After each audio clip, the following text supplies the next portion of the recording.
Monsieur le Président, chers collègues, Emmanuel nous a présenté un bilan plaidoyer pour les Jeux Olympiques, puisque le département s'y est engagé fortement. Pour ma part, je vais faire un bilan critique adouci par rapport à ma position initiale. Voilà. Mais, attends. N'allons pas trop vite, mon cher Emmanuel. Bon, notre impression, c'est qu'avec les Jeux Olympiques, on nous a vendu du rêve.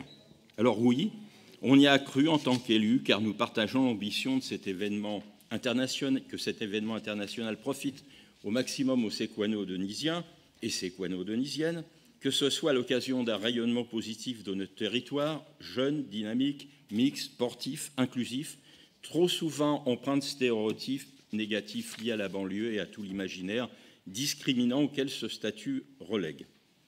Que ce soit des jeux durables, populaires et accessibles à toutes et à tous, que ce soit l'occasion de relancer l'activité dans des secteurs pourvoyeurs d'emplois à plus long terme, que ce soit l'occasion de diversifier et d'augmenter notre parc locatif de manière durable et sociale, mais aussi nos équipements de proximité. Cependant, alors que le compte à rebours des J-500 a bien été lancé, force est de constater que cette promesse semble lointaine, pour ne pas dire illusoire. Sur le plan environnemental, les tonnes d'émissions de CO2 et la qualité des chantiers évalués au doigt mouillé, alors qu'un certain nombre de recommandations claires et précises pour les réduire sont préconisées, sèment le trouble.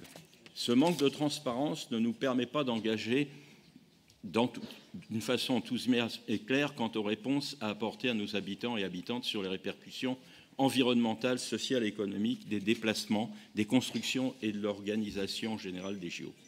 Qu'il s'agisse des villages olympiques, la réutilisation ne semble pas à la hauteur de nos attentes sociales et environnementales. De l'emploi, des sans-papiers sur les chantiers ou de l'expérimentation de la vidéosurveillance algorithmique pour compenser le manque de moyens humains de la police et des agents de sécurité, outrepassant ainsi droits humains et droit à la vie privée, mais laissant place surtout, et cela est plus inquiétant, à une généralisation de ce genre de dérive dont nous ne voulons en aucun cas être complices. Qu'il s'agisse des 45 000 bénévoles rassemblant davantage à de l'exploitation et du travail dissimulé, en sachant que le défraiement de l'hébergement n'est pas prévu, et que des journées de mobilisation de 8 heures les attendent jusqu'à 6 jours sur 7. Ou encore de la politique tarifaire de billetterie qui reproduit les inégalités sociales, ne rendant pas abordable l'accès aux épreuves, spécifiquement les plus populaires et les plus proches géographiquement, alors que c'est notamment sur ce point-là que nos populations ont un réel engouement à accueillir les Jeux. Donc, lorsqu'on pose l'opération, le compte n'y est pas. Autant sur l'aspect de la pratique sportive et des valeurs émancipatrices et universelles que cet événement populaire véhicule, le pari lancé est positif, comme par exemple l'enjeu d'en faire un véritable levier sur les questions d'inclusion et d'égalité femmes-hommes dans l'espace public ou dans l'équipement sportif, ou encore en termes de lutte contre les violences sexuelles et sexistes au sein du sport et de ses clubs. Autant, sur le reste, je n'arrive pas à entrevoir l'aspect bénéfique de l'opération, ni sur l'emploi et l'insertion, ni sur l'écologie, ni sur l'aspect social et son avancée progressiste, ni sur la mixité, ni sur les droits humains. Dans un contexte de mouvement social où le gouvernement nous a fait perdre confiance en lui avec ses essais de zèle et son passage en force des lois de recul de l'âge de la retraite, nous avons besoin de garanties.